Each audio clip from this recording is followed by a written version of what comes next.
Wow, these are certainly busy days for me. I'm teaching an intensive summer class at Indiana University Bloomington. I'm attending Gen Con, so I teach in the morning, I come to Gen Con in the afternoon, I pick up some games, go home, play some games, and then late at night I prepare class for the following day. Repeat. I will sleep when this insanity is over or when I die, whichever applies first.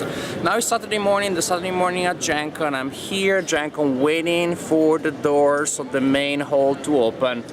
I'm not the only one, but I'm the only one who is filming a video review because I'm so busy. This is the only time in which I can film. And I want to tell you about a game that I played in the last couple of days. It is a simple, very linear, very basic party game, which is, however, a lot of fun. As a party game, it's not a deep design, but it's a party game that gets everybody entertained and everybody's laughing, so that's good enough for this style of game. The game is called Dude. A game where you say dude, but wait, there's more. Yeah, there's more Dude, which is the sequel / standalone expansion. It's pretty much exactly the same game with different cards.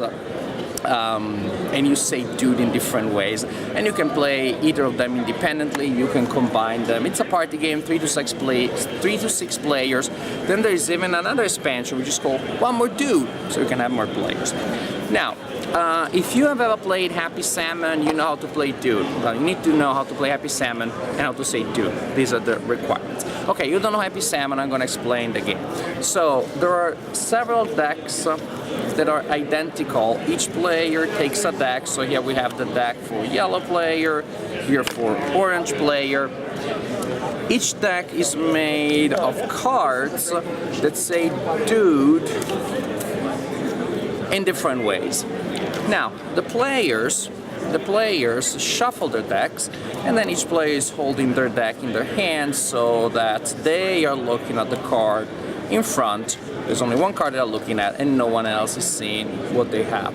And then everybody at the same time is saying the Dude in the way that their card shows it, well, in the way that they think it should be said.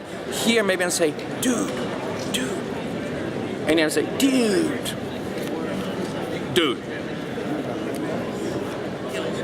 Dude. Again. Dude. That's how I think it should be said. There's a little bit of creative license there. So everybody's saying dude in various ways at the same time, and you're trying to make matches. You're trying to identify someone who has the same card as you based on the way in which they're saying dude.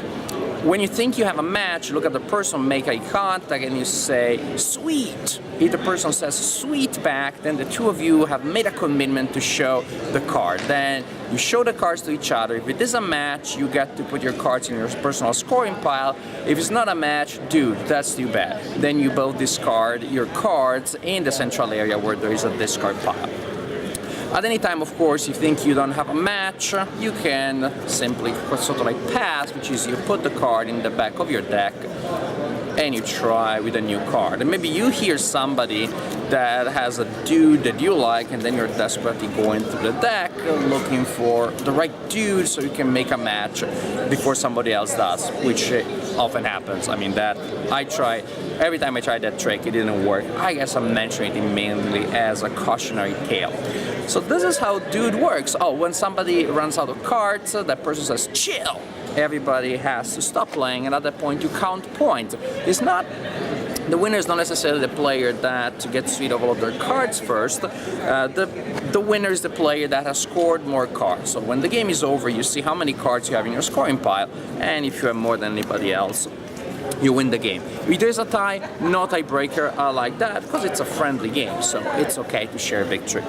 More Dude is based on the same idea, but instead of sounds, you have characters. So now you're looking at cards that have characters on them, and you say dude the way in which you think the character would say. Dude, dude, dude,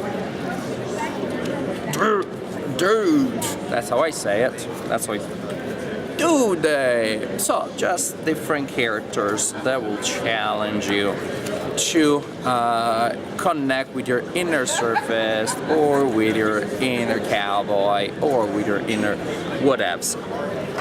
So these are dude and more dude, extremely funny, extremely simple. Now I don't know that these are games that even at the party I would play for an hour, but just as a warm-up game, something very simple, very like mindless, because that's kind of the point. Before everybody shows up for the main game night, you play this one in 5 minutes. Everybody knows how to play it if you played Happy Salmon.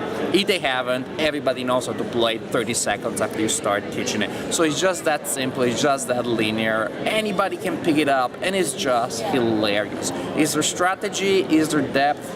No. Or very little.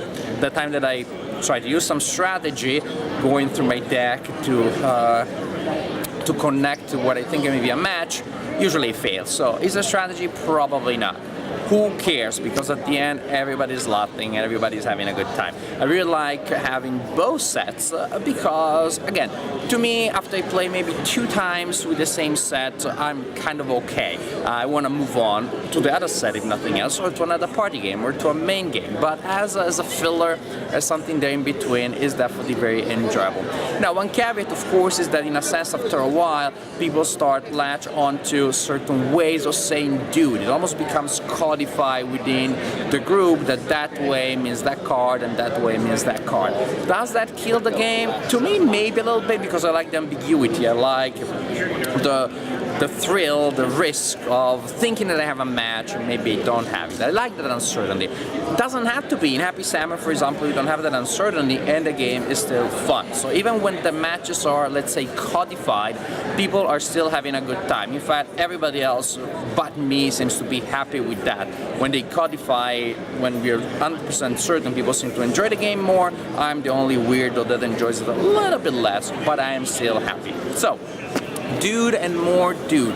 Not deep, nor complex, but really fun. And hey, when a game is fun, that's maybe pretty much all that you need from that game. Not a game that you will play every day or in every situation, but definitely has a filler, as a warm-up game, as a game at the end of a night when everybody's tired and they want to have a good laugh. Definitely there is room in a game night or in a lot of other events for some dude and some more dude.